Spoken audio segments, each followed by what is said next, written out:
What's up, people? You already know, Sooners Intel here. We are here with a special guest today. But of course, let's go down the list. You got Horns Down Podcast, Sooners 360, and obviously this is casting on the Hall of Fame College Football Podcast with Jason and the coach. We were trying to get Jason on here, but you guys know Jason is currently traveling right now, so may have some issues. Looked like he was hitting a couple spots when we were in the green room, but he will be back at some point. Regardless, though, people, we have Ani Kuno here, or my friend Sean, one of my favorite YouTubers, if not my favorite YouTuber. Sean, what's up, man? How you doing?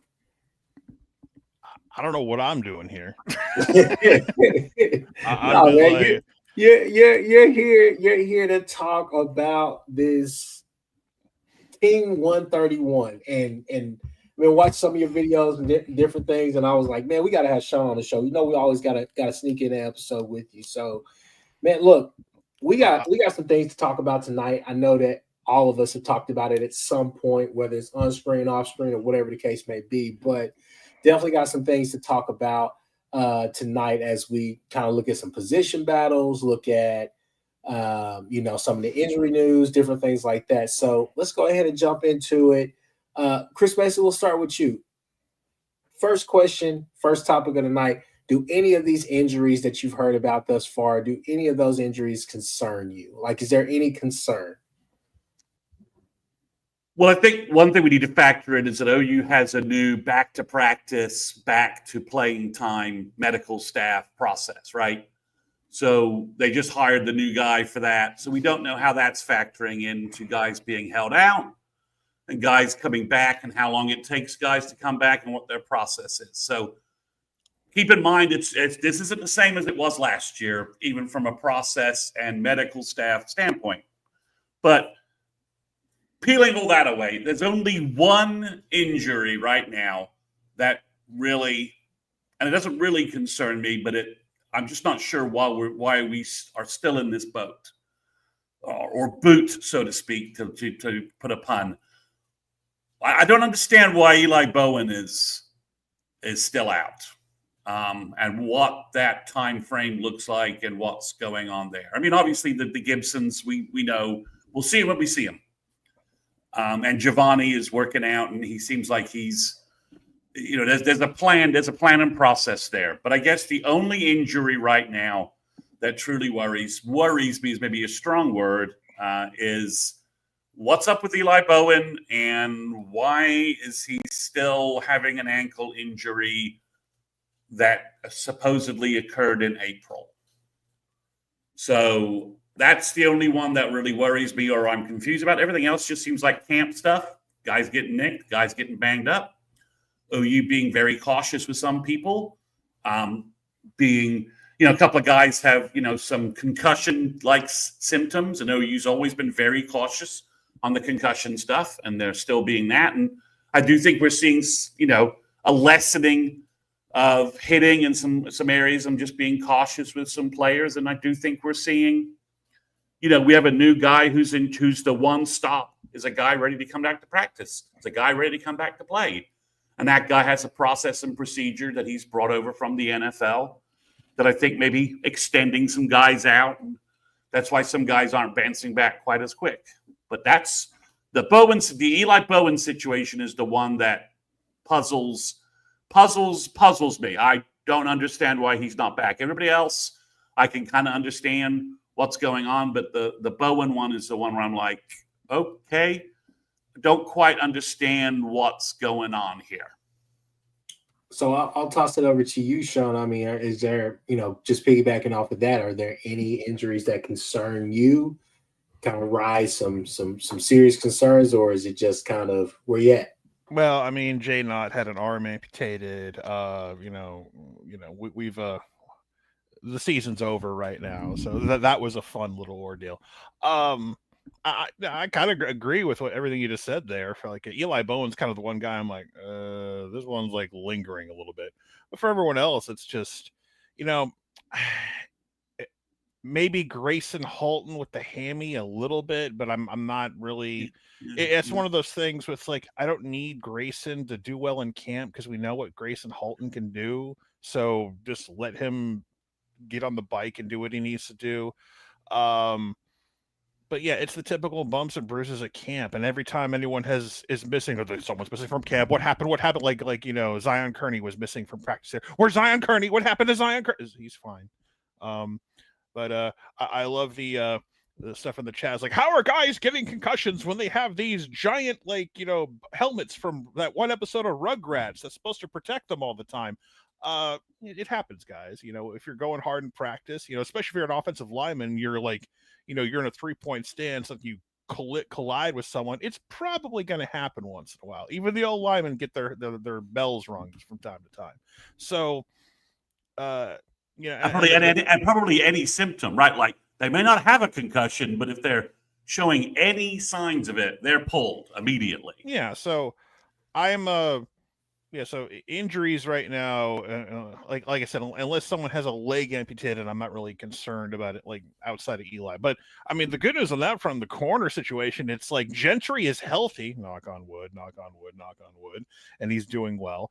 But you got guys like Cortland Guillory stepping up and sounding like they're making noise. And I believe I'm pronouncing his name correctly because I looked up the pronunciation guide, and Brent keeps calling him Gilleroy, and if I'm Cortland and he's just mispronouncing my name and he keeps doing it, I think he just gave up at some point earlier in the year. It's just like, I'm just going to let it roll. It's no big deal. Because I have a last name that people always jacked up my entire life because it's like an odd spelling of like a name you hear constantly, but it is what it is. So I just think he's just rolling as like that. That's me, Coach. Yeah, that's me. I definitely understand. I mean, my A and the C in my name, but nevertheless, that's kind of where we're at on the whole like injury front. So we just gotta, hey, I kept telling people like going into to the end of spring ball, say, hey, there's 2 important days for us. One, basically summer ball, basically it's gonna be summer camp where hey, we're gonna figure out who's healthy, who's not, quick. Who's going through all the drills, who's going through all the individuals and the team workouts and stuff. Yeah. And then after that, obviously, it's fall camp, probably the last day of fall camp. And that's the most important day, just knowing that, hey, everybody is here and everybody is able to walk and do what they need to do.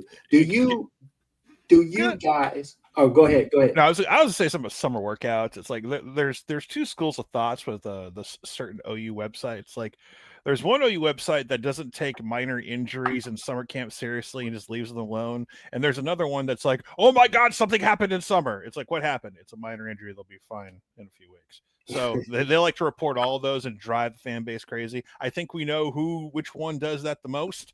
It's just one of those things. Like I have my own source who has a source who tells me things. And I think the funniest one was Deion Burks tweaked his back, which I think is true, but he's out for most of camp. And then the same day he's catching an acrobatic touchdown pass and from fast skeleton drills and stuff. So I guess he's just playing and then resting or whatever. So it's just all these mixed messages from people about who's hurt, what the severity is. And so, but yeah, just it's that fun time of year where, like, I see people in the chat, every time someone's hurt, I panic. And again, every camp is going through this everywhere. I mean, look at Florida. Florida lost potentially one of their best receivers this year. He done, more than likely. And then you had and then Garrett Nussmeier died, but then was resurrected by the Dragon Balls an hour later. So he lived. So LSU got to breathe a sigh of relief. So everyone who freaks out about nicks and bruises, like, it happens everywhere. You have to say this every year. So Jason almost made it, but there's that, wherever he's driving, there's that one cell tower that has to power like 800 square miles of wherever he's driving, I guess. So just jumping in on all of that, are you guys, how confident, I won't even say that, how confident we will see him this year. But with Javonte Gibson, what game do we see him in? What game would you like for him to return? I don't want him jumping straight into SEC play off of the injury. I don't want his first game to be Auburn. I'd rather him be able to have at least a tune-up. Give me, 2-3 plays out there against Illinois State if possible, just Sure. to, hey, that's his first, time here. Basically, hey, OU debut, all the rest of that stuff. And then we could roll into the Michigan game, or possibly you wait until the Temple game to really give him a real tune up. I mean, Michigan. I think you're confident enough. I mean, it kind of goes to our next topic as far as just kind of other camp notes. I mean, right now the receivers are getting a lot of praise, a lot of buzz outside of just select players on defense with some of these freshmen and everything. But when you are talking about this wide receiver core again, I'll just kind of go through my spiel.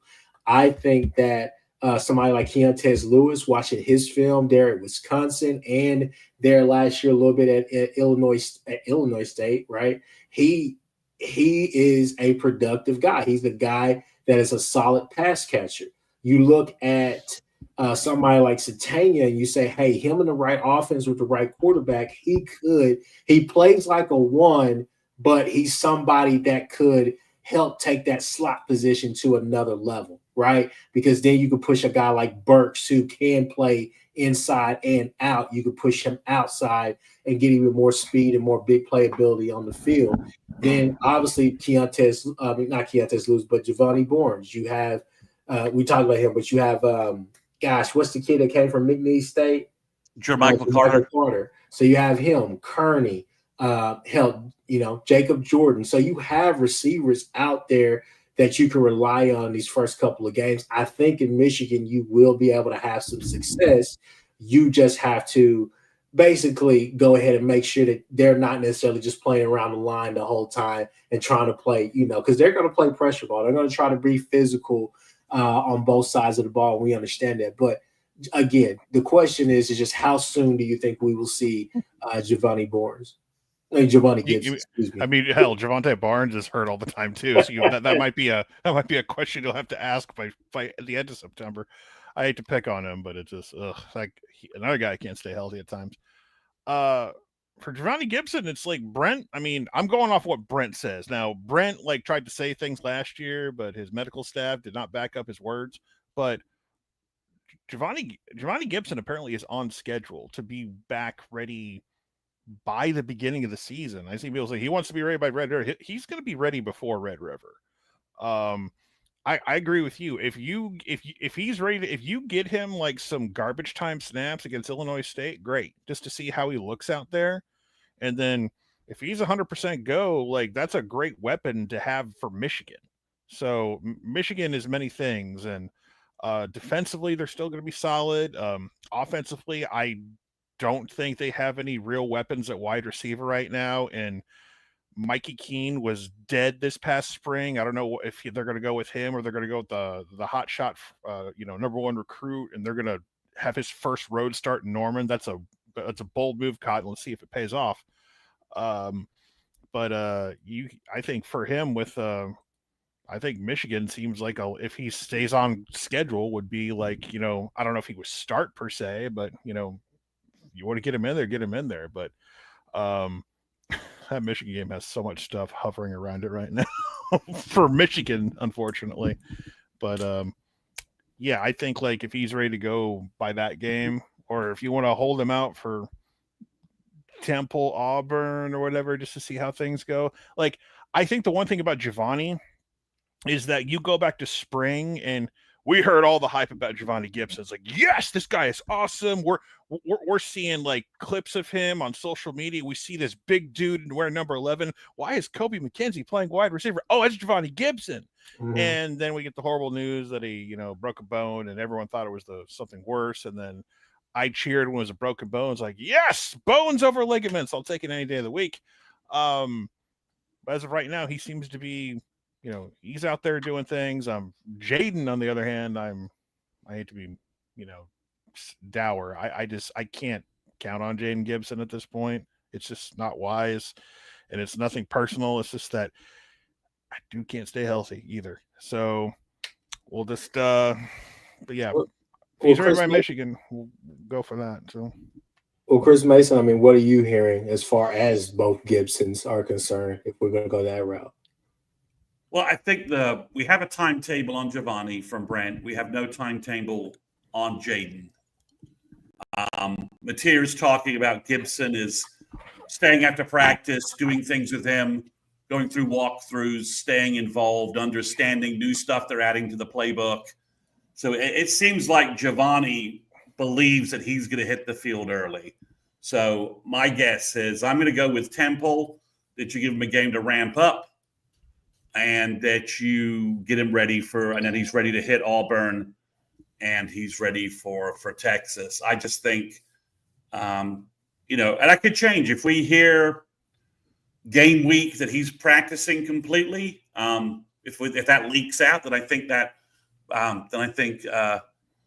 think Sean's probably right that you get him some Illinois State reps to just get him a little lathered up, and then he plays against Michigan. But I think it's probably Temple. You leave him out of the Michigan plan if he's not ready, if you're not confident with him, just to make sure that you aren't. You need the Michigan game plan to be kind of locked down a little bit, I think, in terms of what you're doing and how you're doing things. That's what your Illinois State dress rehearsal is really about. So that's what I would say there. On Jaden Gibson, tell me that he's in uniform practicing and I can give you some kind of opinion. Until we hear that, it's all just it's speculation on where his rehab is. We just don't know.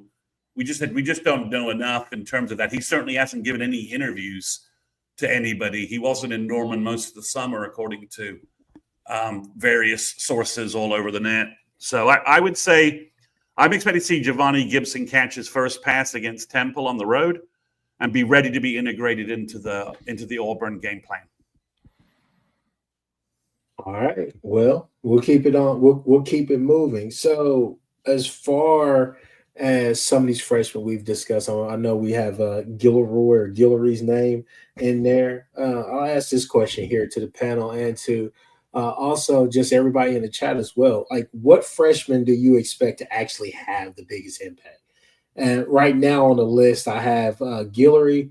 That's how I pronounce it. We'll say Guillory. That's what the pronunciation guide says. I read it, or else Toby Rowland is lying to us. Yeah. So you got Guillory, Fasusi, OJ, and Blaylock. Right now, those are tops on my list. Unless there's somebody else that I'm missing that you guys think. You mean EJ? Oh, Elijah Thomas. There you go, right there. So yeah. So Elijah Thomas, ET, yeah. Yeah. So out of all the, Chris Mason, we'll go to you first. What freshman do you actually see having a huge role, kind of being able to crack that rotation? Well, I think obviously Guillory is the answer number one to us all. Are we talking just true freshman or redshirt freshman? Who's on the redshirt freshman side? Remind me again. Is Danny Okoye redshirt? Did he get a redshirt or no? Yeah, I think there's Okoye and a couple of the safeties I think might have redshirted. Maybe not. But let's just go true freshman to make it easier. Yeah. Guillory, obviously. I think Taylor Tatum's supposed to be back in the next couple of days. But right now, as it stands, I think Torrey Blaylock is running back number 3. So I think Torrey Blaylock, as you said, he's doing really well. So the guys behind him are going to have to get on the field to start, knocking him out of that position. I think there's a chance Trent Wilson is in the 3 deep at defensive tackle. Obviously the top 4 guys are pretty established, but if you go beyond that, then I think Trent Wilson's fighting Nigel Smith. And if Marcus Strong comes back from his injury, I think he's close to coming back too. So I think the 2 offensive linemen, Fasusi and Foje, it just depends how the guys in front of them are doing. At some point, I don't think either one is going to start Illinois State right now. That's not the way things are trending. So I think, it's Guillory. It's Elijah Thomas at wide receiver. It's Trent Wilson, and it's Blaylock. And I think the 2 offensive linemen are going to be both 2 deep, and it's just a matter of, does Bill decide that the upside that the number of mistakes they're making has reduced to the point where you can put them in the starting lineup because the number of the number of their athleticism is going to override their number of mistakes. So I think that's where we are with the freshman class. I don't think Omarion Robinson's going to see the field, even though I think he's having a good camp. People are raving about Marcus James, but obviously he's going to redshirt at linebacker because they're not going to play. It's not worth it.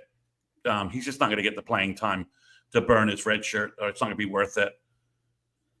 Other than that, I think Manny Choice is probably, I think we'll see him early, maybe in a couple of rotations, but I think he'll then be shut down. Other than that, I don't see really anybody else making a move. I think Jet Lou, obviously red shirts. Whit Neubauer looks really good. Stevie C says Trene Washington, he's redshirting. And I'm not really sure if you get something out of Helms and Carson Kent at tight end, which looks like we might get something. I'm not sure we're going to get a lot, but we might get something out of them. I think Trene Washington might be moved to Brent's already hinting that he wants to move him to defense because he's too big, too fast, too athletic. So, Jason, you with us? Can you hear me? Yeah, we can hear you. So, I think that's the freshman I think of influence for this year. I think, like I said, I think Marcus Washington, Tristan Haynes, Trene Washington, they will redshirt. Malik Hawkins is probably borderline redshirt, and I think they'd like to redshirt the two safeties to get some distance between them and the three safeties from last year. But we'll see if that shakes out that way. But I think Skillery, and if some unbelievable meltdown in cornerback health occurred, I don't think they'd wait too long to take the red shirt off Malik Hawkins, from the sound of it. You're on mute, Jason. Gosh, you had me. Excuse me. I meant to say, what freshman do you think, Sean? Like, who's your pick? Well, you took all my choices, all 87 of the freshmen. No, I'm kidding. I mean, Corton Giller is like the easy answer on defense, but I think to me, I think it's Ryan Foje, because here's my thing. Like, Fabici is like, he's a little dinged up right now here and there. I need to see him take a jump this year because listen, I know last year it was terrible across the board on offense, but if we're getting specifics, Fabici was a guy who had his really low moments. Like, he did not grade out very well at all in a lot of games. So if he doesn't take that big step, Ryan Foje is right there nipping at his heels, and he will take his spot. I think Michael Fasusi is like the big answer for everybody, but I feel a lot more. I will sleep better at night if you tell me a true freshman's taking a guard spot than the left tackle spot any day of the week. I think Fasusi is going to be the next big, first round pick potentially at OU at tackle. But what I like hearing in camp, even though it sounds like a negative, I like hearing that R. Mason Thomas ate his lunch a couple times, because that's what's supposed to happen right now. He's a freshman, and R. Mason Thomas is the established upperclassman who's going to wreak havoc on the SEC once again this year. So to me, I think Ryan Foje is a guy who could easily slide in and be an instant impact for that O-line, especially when you get deeper into the season with the schedule we got. And you might need, whether it's an injury, poor play, whatever, you're going to need a guy to come in and make an impact. And because just those subtle little moves here and there are going to make the difference, because like the old adage, it's a game of inches. The SEC, like those third and short plays, especially on the road, are going to matter.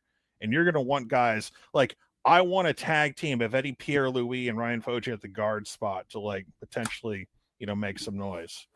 So Waywood's had a better camp. He's looked better in camp so far. That's what I hear. Yeah, I mean, I've heard that too. But if in case it doesn't translate to actual, no, you're right. If we can't see it against somebody like Illinois State, then I think you accelerate the Ryan Foje, the Ryan Foje process at guard. If I could just jump in here real quick, Chris Mason, this is what I would say. So I was going to you picked my guy, Sean. So I was going to say Foje. I thought Foje. That's right. I took your guy, and you have to deal with it. Look, I will deal with it. What I would say right here is that I thought Foje. I just, to me, it's one of those things where that's probably one of the more intense battles that we're not necessarily talking about is between, the two deep. We know Nwaiwu is probably the penciled in starter, but we're going to have to see a lot of improvement. We got to see nastiness. And I think that, don't get me wrong, maybe at Washington State, and hopefully this doesn't come off the wrong way, but it probably will. But at Washington State, they would have loved to have a Nwaiwu. They would have probably loved to have a, Jake Taylor, guys like that, which is great, right? But I think to take this offense to the next level of where they're trying to get to with the development, especially with a guy like Mateer at the helm, I just think that, from all the things they want to do from an offensive line perspective, as far as protection, and then also with the counter, some of the things that sprinkled in, I think that they're going to be looking for really nasty interior play. So that's the whole thing. He came in, billed as this guy that has first round potential at guard, a guy that was huge, didn't necessarily, Iker kind of gave us the lowdown on him, but he said, hey, if he really takes this serious, he could be a player. And so last year we just didn't see that. We saw somebody who, really, to be honest with you, he was just another body out there. He was a Jag. He was just another guy. But this year I'm looking for him to take it to another level. And if that's the case, then maybe the freshman needs to play. Maybe he's more nasty at that spot. But if you ask me as far as the freshman, I think maybe the offensive line where you could see it, I don't think that would be a bad thing. I want to address something I saw Sooner Cowboys. Like, you never understood why Eddie Pierre-Louis didn't play more last season. Well, I can answer that. Number one, he was a true freshman. Two, he didn't show up till July. That's just the way things worked out. So it's one thing if he would have been in spring and then had that extra development, but there's a reason Eddie Pierre-Louis didn't play more till later in the season, despite everything. I know, despite how disastrous it was, because true freshman, still true freshman. So it's like we all go back, look at that Alabama game and have fond memories of like, we could run the ball. It's a miracle. So if you can take that next step with that group for the most part, it's like it's going to be a very solid season for Oklahoma if you can run the ball like you did against Alabama last year. So, yeah, I think it sounds like Eddie Pierre-Louis has created a little separation at left guard. And Heath Ozetta is maybe having, just the rust, missing spring, and the shoulder surgery has him a little bit back from that perspective. So I just wonder if you can go redshirt freshman, true freshman as your interior guys, and whether they're going to lead to Nwaiwu for his seniority to at least from the start. I think probably you guys are right. I don't think Bill's going to. Bill has options now. Last year, he just didn't have any options. No one was really healthy. And the options were just so weak that there was nowhere really to go. So I think this year, you're right. I think if Nwaiwu's struggling, they'll swap in Foje, and we will see the Ryan Foje experiment at guard, and it'll get moving. But right now, it looks like, everybody is sort of, most folks are in lockstep of this. The offensive line for Illinois State, barring anything different, is going to be Sexton, EPL, Everett, Nwaiwu, and Simmons, presuming Simmons comes back and he's fine. And there's no reason to presume he's not. So I think that's what we're going to see at Illinois State. Will we see guys rotated in? Obviously we will. But that's where that's our starting point from there. Okay, we're going to abuse the hell out of that 4-game redshirt rule with the offensive line. I promise you that. Oh, yeah. I keep talking while I'm muted. Anyways, let's stay right there. Simmons, you brought him up. Let's segue into the next one. So, obviously, just kind of reading some of the camp notes and different things that you're seeing and hearing, seems like Jake Taylor is, I guess, in the two-man for that, or maybe he was just filling in for today for whatever reason. He was the guy at right tackle while Simmons was out nursing whatever he was nursing, right? So and back Linko. So yeah, and yeah. So I guess my question is that a good fit for Taylor? I know there's a lot of different opinions amongst OU fans as far as it, with the Jakes. Is Sexton a guard? And I know No. Eichert is leaving that front. Is he a guard? Is he a tackle? But Is he really leading that front lately? I haven't heard him say that lately. Not lately, but for the majority of, especially last season. But with Jake Taylor, last season, let's just toilet bowl that. I get you. I get you. But let me land this shit real quick. So what I'm trying to say is that, look, on one end, there are a bunch of OU fans that think that Sexton should be playing inside instead of outside. But at the same time, a lot of people think that Jake Taylor should be playing inside as well. Maybe because of injuries, maybe because of whatever, but there's a lot of different conversation that goes both ways with those two. So I guess the question is that I'm trying to ask is mainly focused on Jake Taylor. Where is a good fit for him on this O-line if he comes in? It is wherever Bill says he should play. That's what backup right tackle. So I mean, he wants to play tackle. I know that, but we all want things in life, and sometimes we can't always get what you want, but sometimes you get what you need. He's the backup. He's the backup right tackle. I mean, that's where he is. I don't think he had old spring to unseat Simmons and couldn't do it. Simmons started this August camp as the starter at right tackle, and he's as your second team right tackle, him and Backlenko. I don't have a problem with that.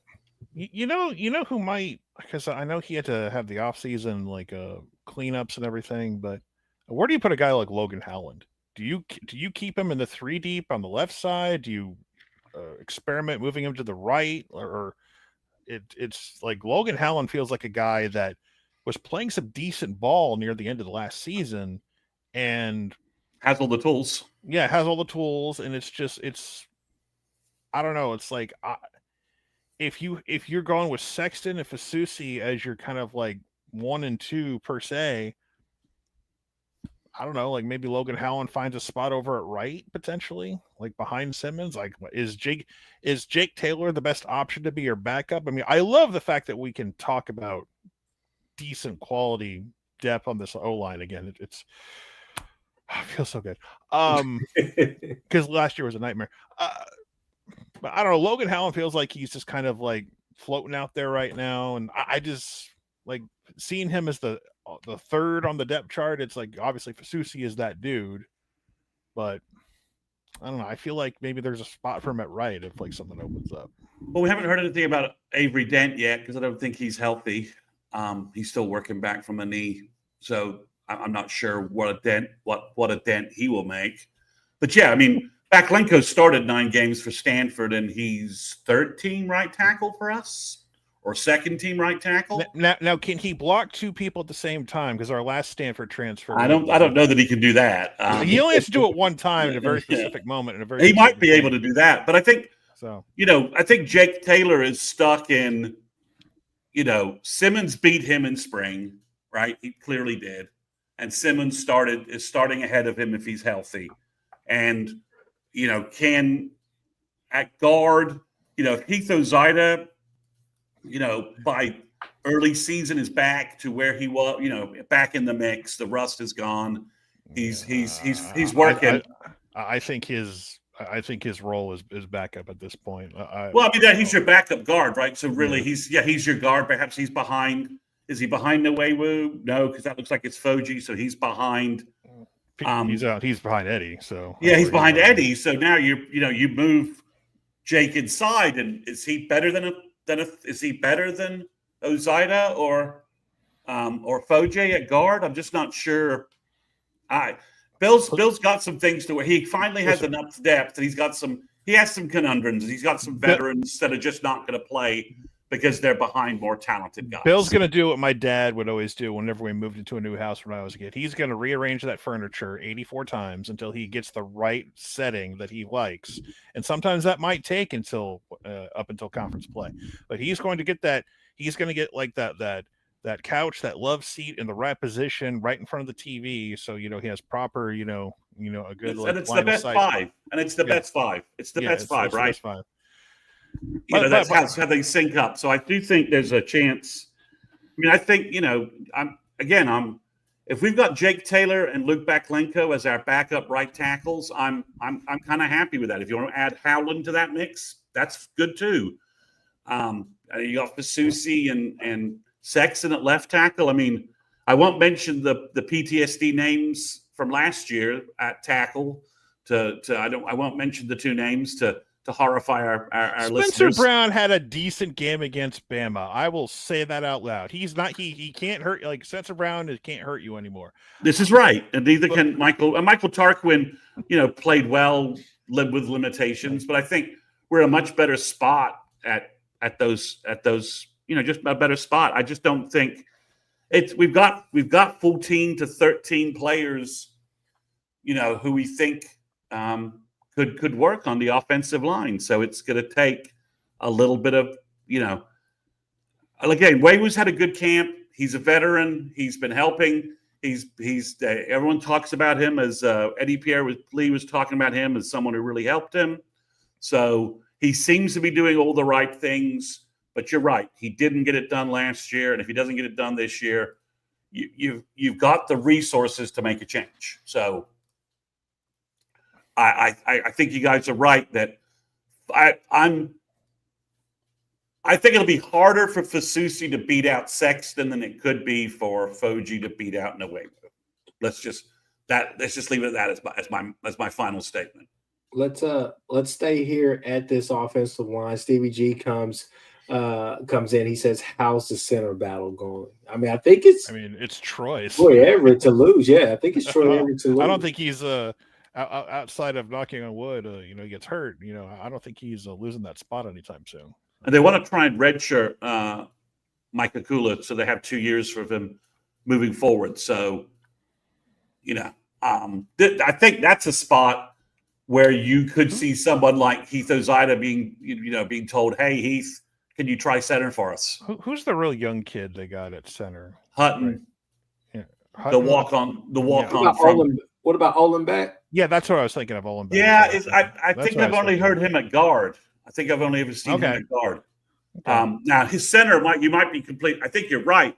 Center kind of screams his future, perhaps, but we'll see. And of course, Afalava's working his way back from his knee scope, so he's looking at a redshirt season. And I think they're going to redshirt Hollenbeck. So I might try Ozetta at center to give you 3 centers. Maybe if he can snap the ball.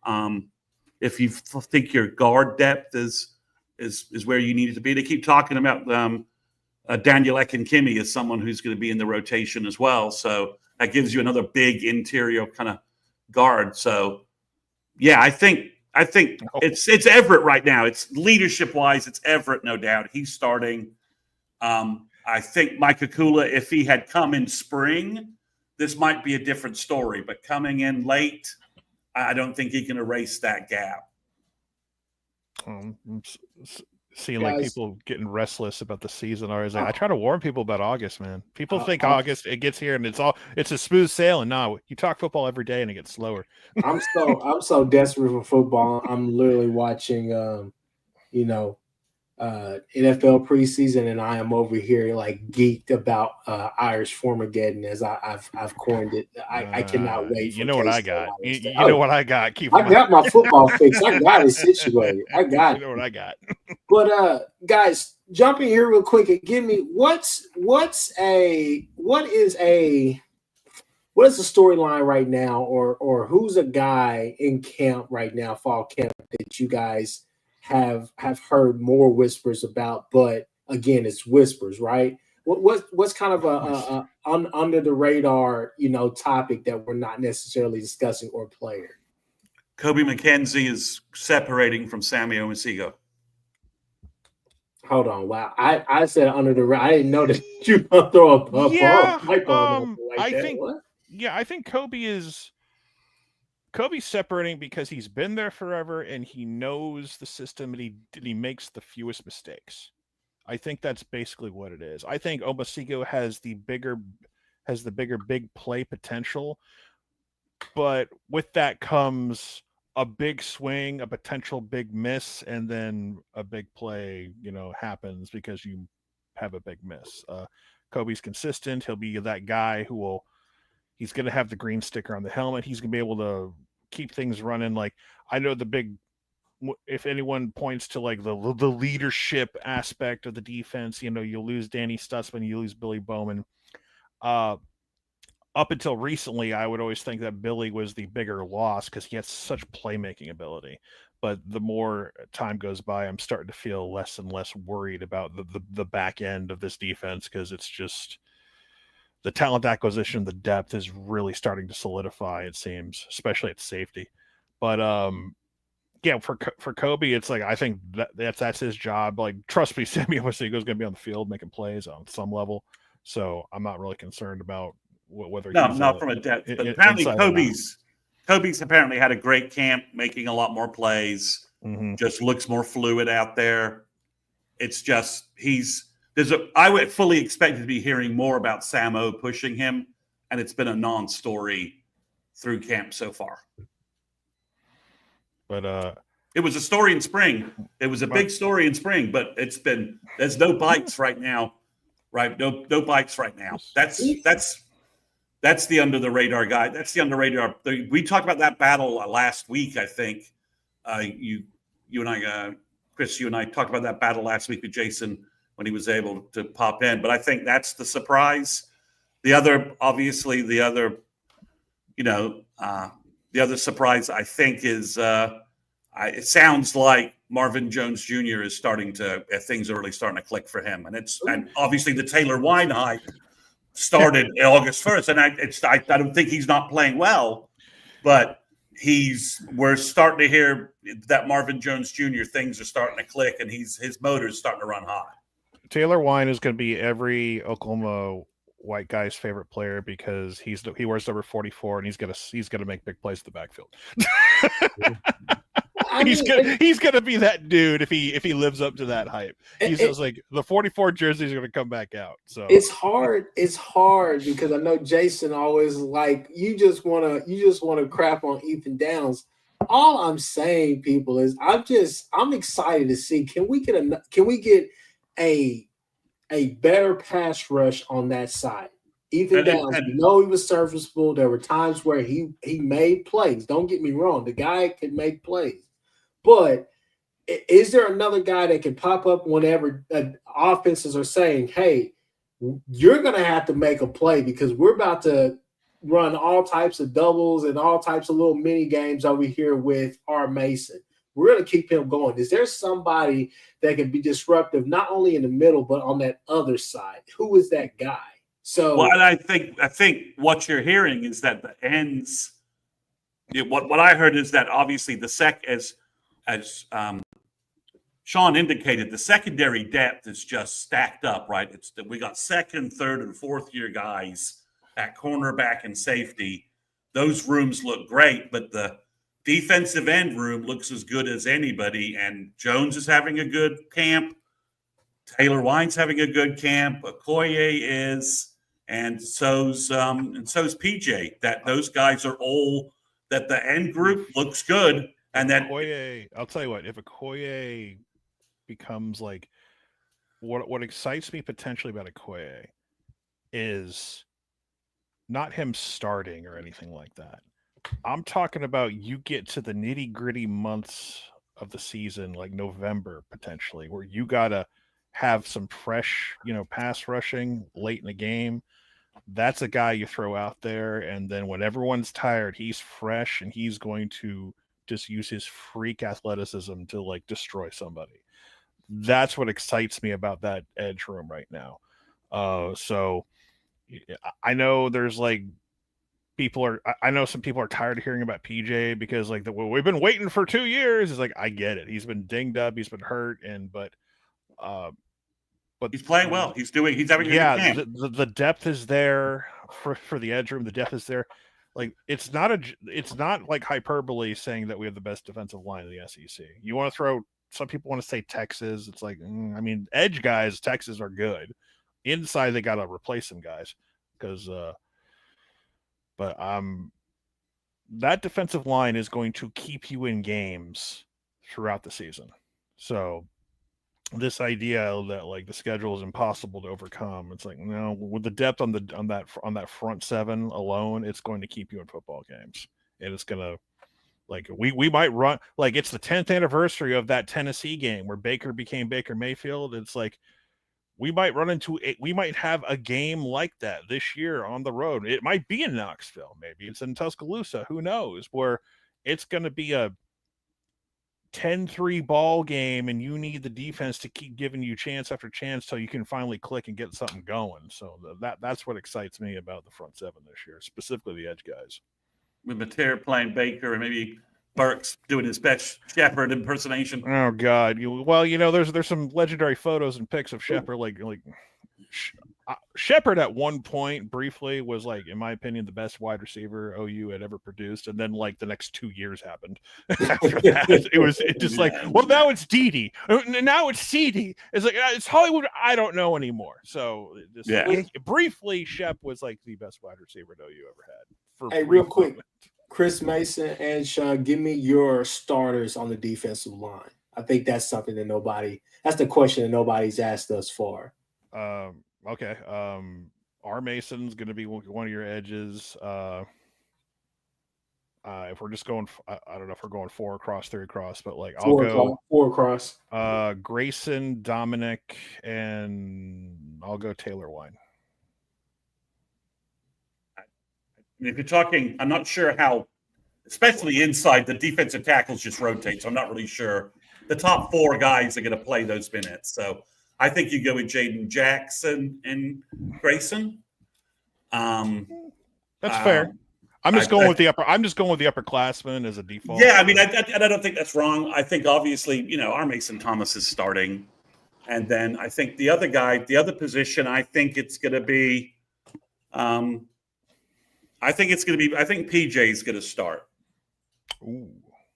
Okay. On the other side. And if he starts, that's a good sign as far as I'm concerned. I think that's just but I think it's almost not. I mean, I know it matters who gets, whose name gets read and all that, gets announced. But at both of those all 4 of those positions, I could easily say that, you could start Dom, Stone.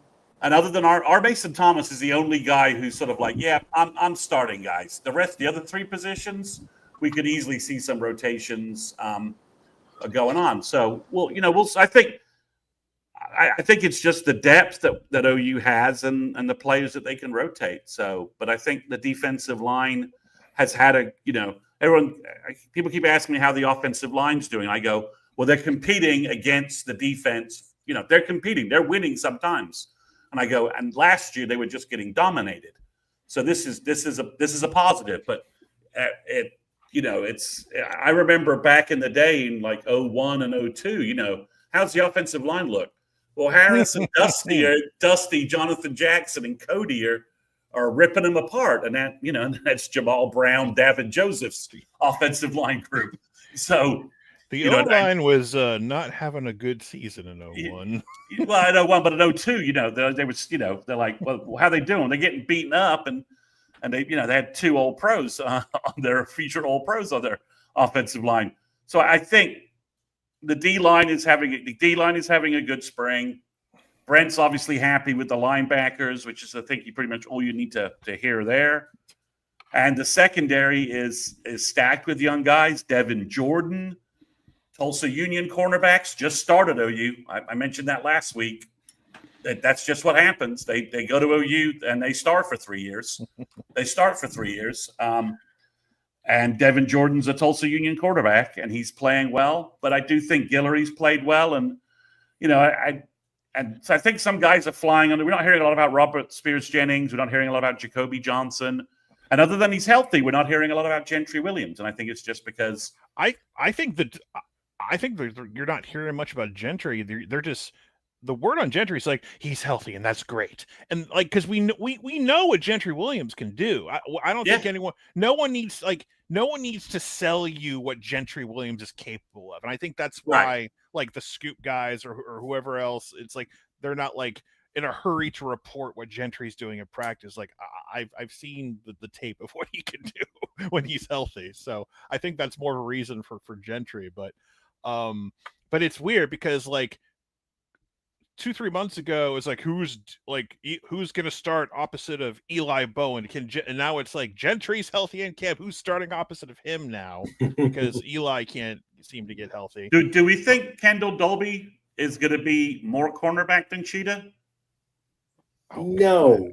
I mean, I think it's spurts. You could see it. I think that's more of a look. I think the thing is that we have been deprived of some of the packages that they talked about early on. You remember when Justin Harrington was here, right? You kept hearing about him and having McCullough out there and different things like that. Now with a guy like Kendall Daniels, if healthy, now Kendall Daniels is out there. Now you can have Dolby at one corner. You can go bigger on those corners. And let's say that the one that's probably playing the best is Jacoby Johnson, right?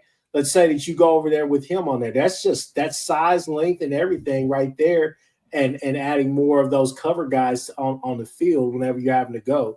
And those are looks that can help us as far as however we want to run that cover 3 this year that Brent Venables has been trying to run on those third and longs for forever. But no, I think Dolby is going to kind of be a specialty guy because, like I said, that's what's so interesting is that, the Trace Fords, how they try to mold Marcus Stripling into that just kind of rotational guy that would end up getting a lot of snaps if he was on that game. But I think Dolby will probably be flexed out to corner.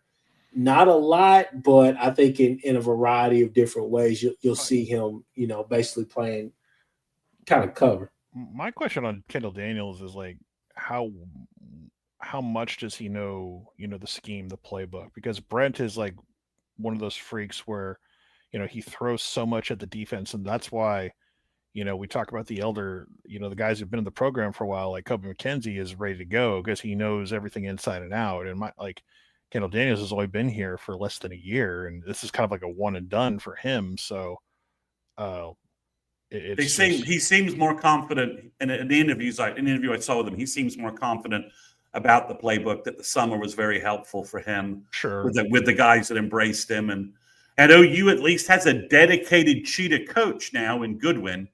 So it's not split time. It's not split time with anybody. But I'm with you. I mean, the ceiling of what he could do is very high, right? Like if you're able to keep him on the field and you keep him on the field and he's playmaking for you, that's that. I mean, the defensive potential is already really high, right? And then like you start adding things like a healthy Gentry Williams, right? And then like Kendall Daniels knows what he's doing, and then one of the defensive ends becomes a pass rusher on the other side. I think, Sooner Cowboy asks, and you just put it up. To me, I think that was all about the quit that Oklahoma State put out last year. I think it's the same thing Marvin Jones Jr. ran into is that defense and team quit on Norvell last year. I mean, they just quit. And sure, he was part of the group that quit, but there was nobody. That OSU team just basically collapsed. And I think Daniels was like, well, no one else is giving a shit. Why should I? So anyone still missing Bedlam? Well, some people are, but anyway. But I think Kendall Daniels, you're right. It's a good question. Sean, it's the same reason why I'm a little concerned about linebacker recruiting, to go off topic on a tangent. And folks keep saying, well, we'll just add guys from the portal. And I'm like, I want our linebackers to be homegrown. I want them to be in the Brent system for 3 years, because I'm not sure a guy you pick up in January can be effective in August, in September, picking up Brent's system in 1 year. I mean, I'm sure there's guys that can do it. They're good linebackers, cerebral, high football IQ guys. But I'd rather our linebackers are homegrown and have been in Brent's system for 3 years versus picking some guy from Arkansas or Ole Miss who's really talented, but and he only has 1 year, and it's going to be a waste because he just never picks up the system. Well, the whole thing with recruiting is like, and I know people are freaking out. Like this upcoming class is going to be what it is, and it's just I've kind of accepted the fact that we're gonna whatever extra we're gonna need, we're gonna hit the portal again, whether we like it or not. And this year has to be a big year, regardless. That's why It's a very binary process, right? We either win and it boosts recruiting, or you lose and we got a whole new staff and it's all in the I mean, we were all excited about a certain potential commitment that's going to announce on Tuesday, and now it's like everyone's on pins and needles wondering which way it's going to go at this point with Cruel, and so they have to have a big year. So it's why I scoff at the whole when people try to talk up Oklahoma nationally and say, "Oh my God, they're going to be so good," but that schedule, that like they could be a much better team and be 7-5, and it's like you don't actually believe they're better if you say they're going to be 7-5. That's just the way I interpret things. So if you actually think they're this quality team that you say they are, they're going to be better than 7-5. So yeah, it's just the easiest W to boost recruiting is you find a way to win that game in Dallas. So if you can you pick one game, it's like I'll lose to LSU at the end of the year if I can beat Texas. So I'd rather beat them. You brought up a little bit of recruiting, so let's go ahead and round this off with our last topic right here. Chris Mason, man, what's going on recruiting? We got some guys that have some dates to announce. We have Sooners Cowboys in here. He says, "Hey, man, Cruel is going to be a Longhorn," but I don't know. I don't believe it. What's going on? Well, we got a commitment. Can we talk about that first? We actually have a commitment, our first commitment in a long time. Let's talk about that first. So Luke Wilson from South Lake Carroll committed. He's an offensive tackle for 2027. He's 6'6", 275, 280 range. Had a great summer camp at OU, picked up his offer, passed both the Nagy measurables test, and then Bill went out and coached him for a day and figured out that he's coachable. He's got the right attitude to play offensive line, and I think by the time he's actually evaluated for those guys that care, he doesn't have any stars. Don't care. Well, he's not been evaluated by anybody, so doesn't matter. No stars. I think by the time he has a star rating, he'll be a 4-star of some rating, top 300 kind of guy. That South Lake Carroll team's really talented. The other offensive lineman they have, Tristan Dare, just chose Michigan, so they're a very talented football team, high school team. So I think that's a big addition. And again, it's the Nagy Bill coaching process, recruiting process at work. It worked. They found a guy they liked. Bill made him a focus. They liked the guy. Bill liked the guy. They offered him. They made him a focus. They got a verbal commitment. It can work. This isn't Nagy. The Nagy process, can work with the coaches. This isn't going to be that different from our regular stuff.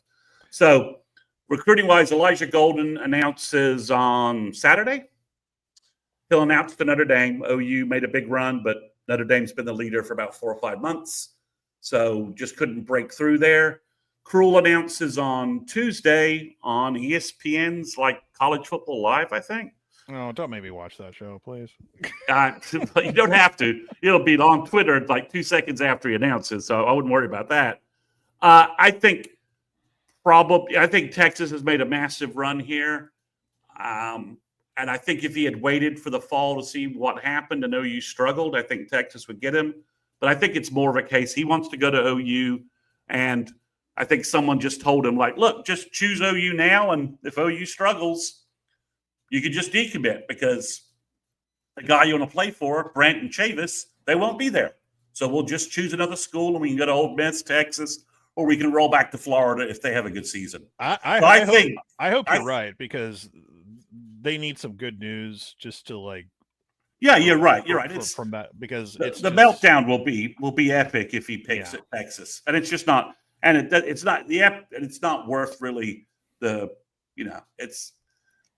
it's over the top a little much. It's a little much, but there we are. There's a sign that certain people I know that they start to panic when Cruel dropped his commitment date, and then people start to panic whenever Todd Bates drops one of his acronyms or poems or something online. They get nervous because it's like, oh no, he's trying to do a last minute like reach out to try to like whatever. People tend to get nervous with that. Well, So. this is Chavis' guy.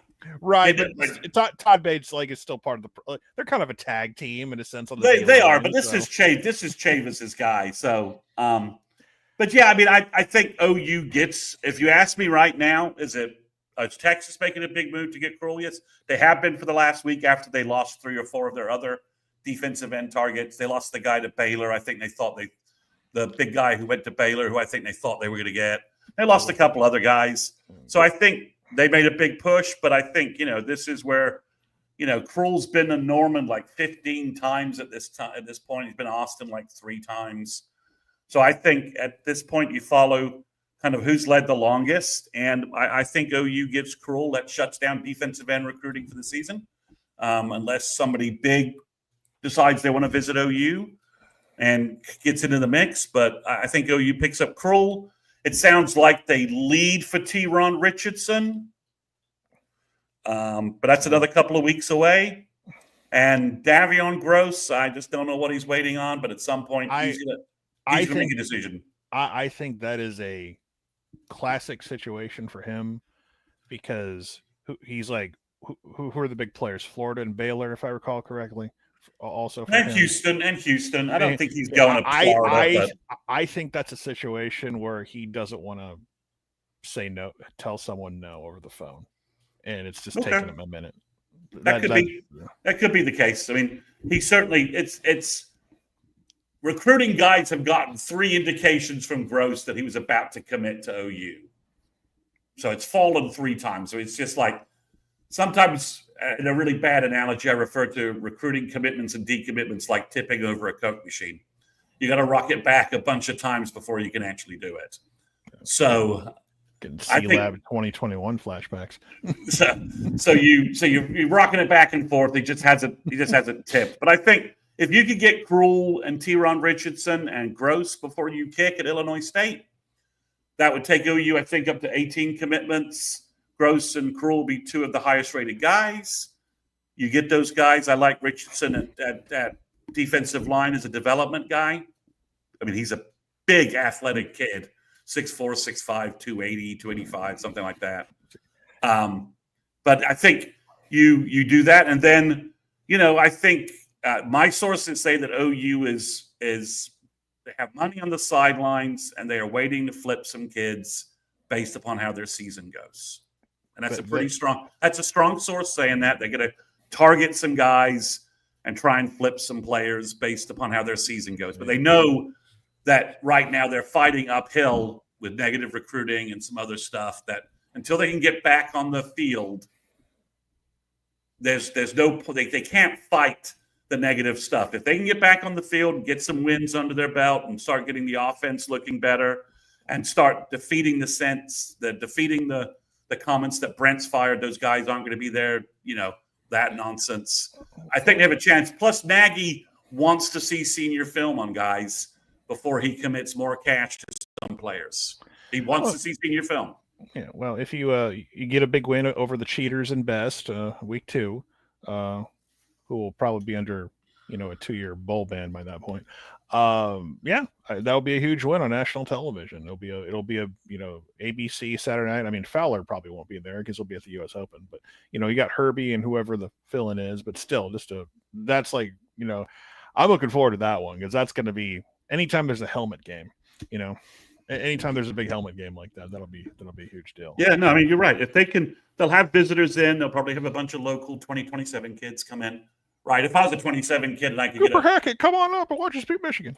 Well, exactly. But they've got 11 offers in state for 2027. So if you could get guys, Case Alexander, the Hawk kid from Choctaw, the tight end they really like, the other offensive guard, from Tulsa area, Caden Penny. If you can get any of these guys and some of the Dallas area guys up as well, Zane Rowe maybe come up again. If you beat Michigan and you then turn around and beat Auburn and you go into Dallas 5-0, then you're in a very different recruiting place. And OU has big recruiting weekends they can use. They got premier home games in October and November they could use if they have some momentum to bring some kids in and try and make some late flips of some impact, some players who Nagy really wants that are also highly rated. Well, there you go with the recruiting, people. Look, we've been on here. We've answered a whole bunch of questions. We talked about stuff outside of fall camp. I think all of us on this panel are ready for some football in some type of way, whether that's watching Hawaii play it late at night or watching these ridiculous NFL preseason games to see if things like Will Shadur make the roster. Can Anthony Richardson survive a full season in NFL? Did you see his pinky? Did you see what happened to his pinky tonight? It's not good. The guy don't bend that way. The guy apparently still doesn't understand day one install O-line protection schemes, according to some stuff posted on Twitter. That's not a good sign. It's here, people. Football is here. We are literally this Saturday will make it to where we are only 2 Saturdays away from college football because we got week 0 games. So definitely excited about that. I mean, I guess we got Farmageddon in Ireland. I told you the Irish former. No. Come on. I've been hearing Iowa State is like. I've been hearing they're their pick for the Big 12 champion. If they drop the game against K-State and Ireland, that could come back to bite them in November. I have K-State and Utah playing for the Big 12 championship this year. Y'all have no idea how happy I am that I no longer have to care about the Big 12. I'm so happy. I don't have to it's like for years I would watch the SEC. It's like, God, I wish I was in a conference that mattered. I wish I didn't have one game a year that people only paid attention to, maybe twice. Well, you know how painful it is to have to watch a OU K-State game while there's other good games on you'd rather be watching. That is true. It was painful. Well, we can't get rid of tradition. It's like, I'm tired of this crap. I want to go there. Or a Kansas game where there's like an hour delay or something is always going on. Every time we go to Lawrence, it's always something. So, yeah, but it was beautiful watching Kansas beat Texas in 5 overtimes. So, hey, Texas fans, look, we know that you're in here. We know that you're talking right now. Benji is trying to toe the line of keeping it chill. But look, your time will come. Oh, I saw Fanatics I saw one of his YouTube shorts he posted recently, and I had to smile because he's a little kerfuffled about people still ripping Texas about their schedule last year. Yeah, because he was talking about stuff like, oh, we went to the playoff and we beat Clemson and we beat the ACC champ, we beat the Big 12 champ, and then we almost beat it. I'm just like, oh no. This is my response to that. It's like, you don't get to make that complaint. You wanted to get back to a certain level, and to your credit, you've gotten back to that level, whether you had an easy schedule or not. Guess what? When you get to that level, you don't get credit for just beating Clemson or beating Arizona State, because you're supposed to do that now. This ain't the Charlie Strong years or the other crappy years before where, Texas got up for a big game and they beat Notre Dame. No, you don't get that anymore. You can't. You don't get to be preseason number 1 and then try to ask for extra credit for doing stuff you're allegedly supposed to do. You can't expect the younger generation of Texas fans to know how to act when they get there simply because they've never been there. This is the first time. This is uncharted territory for a huge portion of Texas fans. All due credit, they got there. They're a little. They are at Lincoln Riley OU status right now, where they're just that's where they're at. Right, I'm serious. I'm not saying that. That's not a backhanded compliment. That's the truth. I didn't want to get to the semis and then you fail. That's very accurate. That is actually very, very accurate. Now you have better defensive players than Lincoln Riley had, but you still failed. They're not quarterbacks as good as Lincoln. Are you talking down about Arch Manning, the 2-time Heisman Trophy winner? I'm talking Quinn Sewers. Just He was also the greatest recruit of all time. Quinn Ewers is the greatest recruit of all time, and then Arch was both the greatest recruits of all time. Okay. Have you not seen their overall 5-star perfect rating on 24/7 composite? Best recruits ever, along with Vince Young. Best ever. So, well, I'm just saying they are. We'll see how they. I'm fascinated with the Ohio State Texas game. Absolutely fascinated. They better win that game. They better win, because it's going to be a long September if they don't win that game.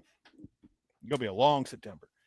I know they're bought and paid for media. We'll make excuses for them. It's fine, but they better win that game. They better win. Look, we've been on here for more than an hour. It's time to go ahead and get up off of here. Sean, I'm just getting started. I'm fired up now. So we appreciate you for stopping by. Please don't be a stranger. We're gonna have you on here more as well, especially as we get. I'm just a DM away. Yeah, we will definitely have you on here. Chris Mason, as always, is a good one. Again, guys, Jason was traveling.